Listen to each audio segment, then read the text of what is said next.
When I came out, it's actually going to be 6 years at the end of this month. I felt very excited and very empowered, but I also felt extremely terrified because I didn't know exactly what the road ahead of me was going to look like.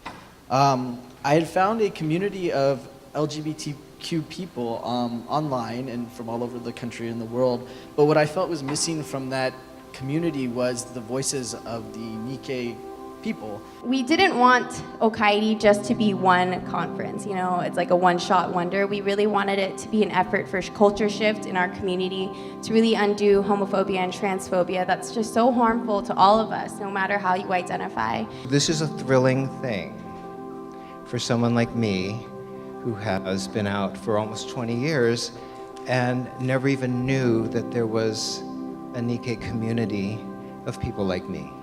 George and Brad Takei were married in the Tattoochi Democracy Forum and had the reception here. It was at the time a very controversial event in the history of the museum, but sort of a watershed moment as well in making this place as open and inclusive as possible. That's one of my greatest hopes today, is that when you leave, you know you've been seen, you know you've been heard, and you know that you truly matter. Thank you so much for being here.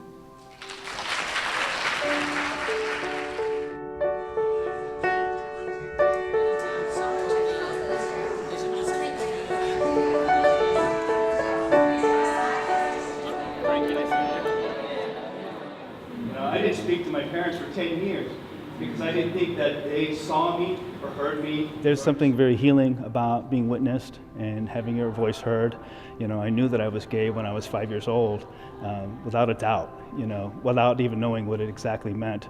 And so, there's a kind of a huge gap in understanding around my identity as a gay man, as a human being, the way that I see love and how I've walked in the world. If you feel like you're having trouble honing in on your bullet points, you may have already talked about it earlier when you talked about your own personal intersections. Biological sex is like, don't we all have that kind of thing?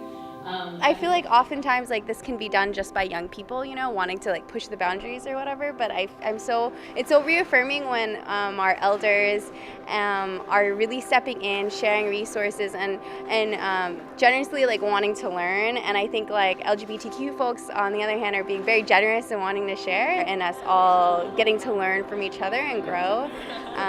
So I think that's been really transformational.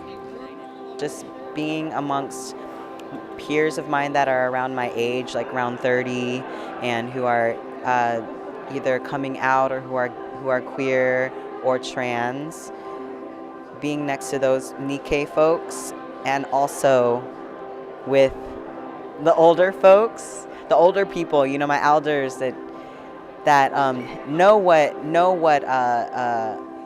marginalization means and knows what that feels like and knows what imprisonment feels like. And so this relationship is just connected in that moment. Just being in this room, and seeing each other together is pretty monumental. Yeah.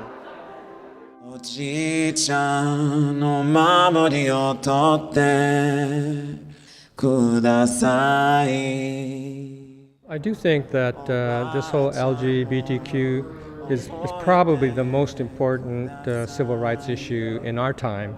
And it's something that I think each community needs to deal with, because we have our own cultural values and religious values, and then we need to work through those. The most important aspect of the redress movement was that it allowed Japanese Americans to come out of the closet and to admit that we were interned and that we had gotten dissed and that the treatment was not right, which for years nobody said out loud.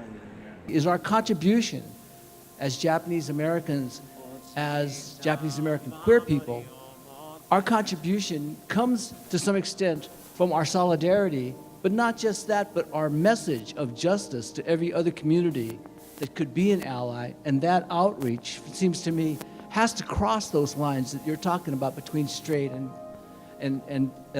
ethnic and not, and whatever you want to say about that, men and women.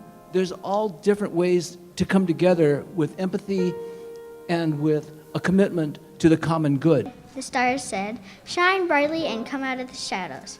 Kiki thought about what the sun, moon, and stars had said. "You know, I'm tired of hiding."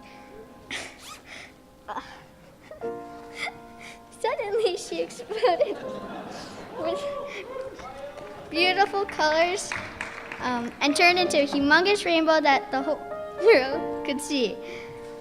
She felt happy and proud of what she had done. She inspired others and started seeing beautiful rainbows popping out of the sky. The end.